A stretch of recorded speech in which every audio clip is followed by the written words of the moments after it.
One of the best books that I've read this year is The Expectation Effect by David Robson. I need to So he is a science writer from the UK, and he looked at a whole bunch of studies. The placebo effect, which everybody's familiar with, right? There is a particular expectation that an outcome is going to come from some sort of medication, and lo and behold, that outcome manifests.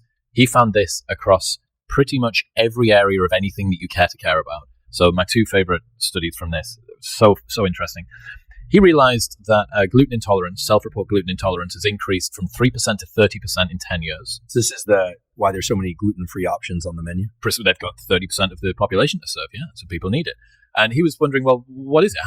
Human biology hasn't changed that much. Is it maybe that the foods have changed and people are responding to that? Or is it maybe some sort of expectation because the type of news stories that they're hearing about gluten and about how bad it is for us and inflammation and all this sort of stuff, maybe it's that and people are expecting it. So they brought people into a lab. They sit them down. These people do and do not have self-reported gluten intolerances, and they give everybody the same meal. They tell everybody in the room that it's got gluten in it. It's got no gluten in it. After a while, people who don't have a gluten intolerance biologically, who haven't eaten gluten, have diarrhea, they have hives, they're breaking out in inflammation, they're having to run to the bathroom. Okay, well, that's kind of interesting. They did another story that he spoke about. VO2 max tests that they were looking at. Apparently there's a particular genetic mutation that allows people to blow off CO2 and upregulate oxygen in a better way. They brought people in even numbers of people that did and did not have this genetic trait, split them into two random groups. So there was a mix of both do and do not have the trait in each. First group was told, you've got the right genetic trait. You should be really, really good at this. Second group was told, sorry, you don't have it. You shouldn't be too good. No surprise, perhaps, at the group that was told that they did, they ended up performing better. But when they actually looked at what was happening in the physiology of these people, they found that the people who didn't have the genetic mutation but were told that they did had a lower overall lactate threshold. They had a lower overall heart rate. They were blowing off CO2 more effectively and upregulating oxygen better than the people who did have the genetic mutation but were told that they didn't. So he coined this term that said your expectations are even more powerful than your genes. I love that. I'm going to read the book.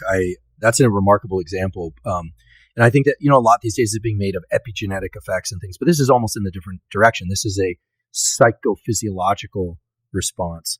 I find this kind of thing, to be honest, among the more fascinating and interesting aspects of neuroscience, if not the most interesting lately. Those examples are tremendous, so I can't counter those at all with anything more spectacular.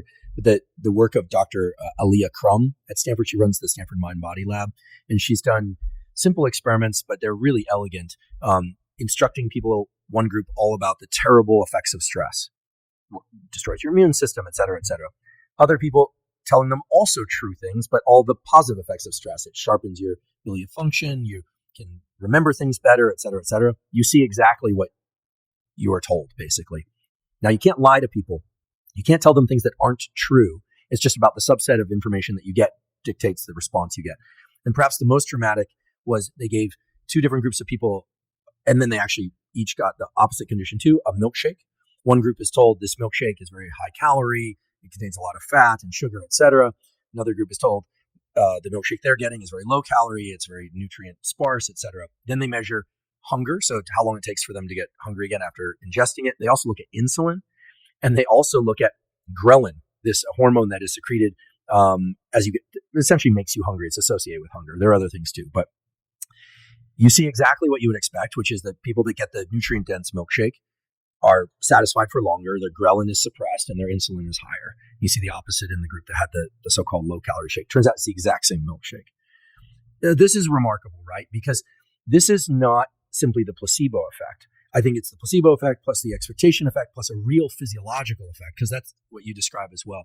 And the way that Dr. Alia Crum, as she goes by, the way she describes it is that any event causes a real physiological response, but that real physiological response is braided in with our expectation and our understanding of what the response ought to be to create the actual response. So it's sort of real plus perceived equals your reality. Yes. Right, exactly.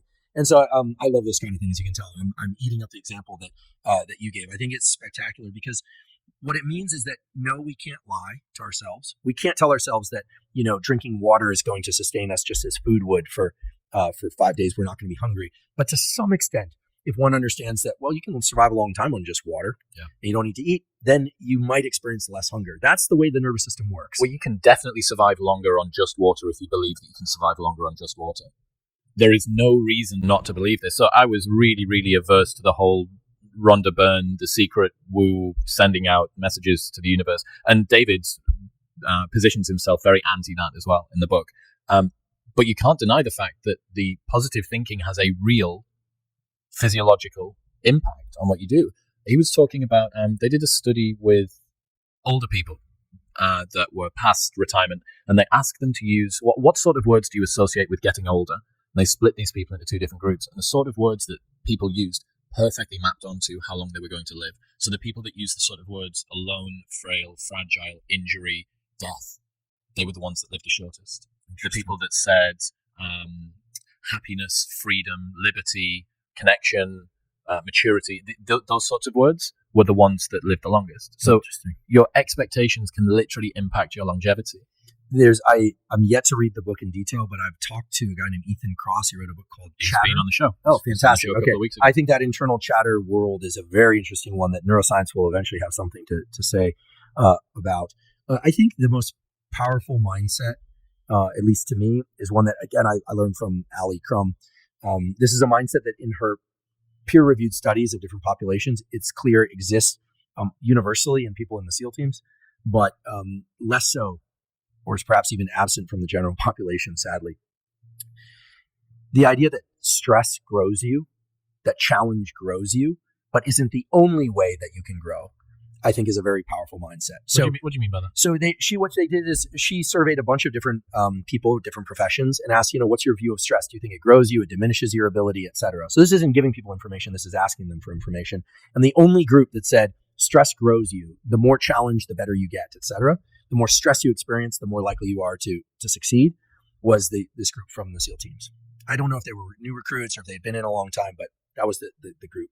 I would add to that yes, if you adopt the mindset that stress grows you, you're going to be much better off, but also that stress is not the only way to grow in life, right? There's this idea, we have this, and again, there's sort of a gravitational pull of this, like stress grows you. Yes. Forward center of mass, or, Yep. always be in friction, limbic friction. Yep. Friction. How about a more expansive or nuanced version of that might be stress grows you. So if you're under stress, you're back on your heels from something, you think, okay, how can I get flat-footed or even forward center of mass? You tell yourself, stress grows me, stress grows me, stress grows me. But that doesn't mean stress is the only thing that will grow you, right? Learning to cycle between periods of hard work and deep, what I call non-destructive, deliberate reset, right?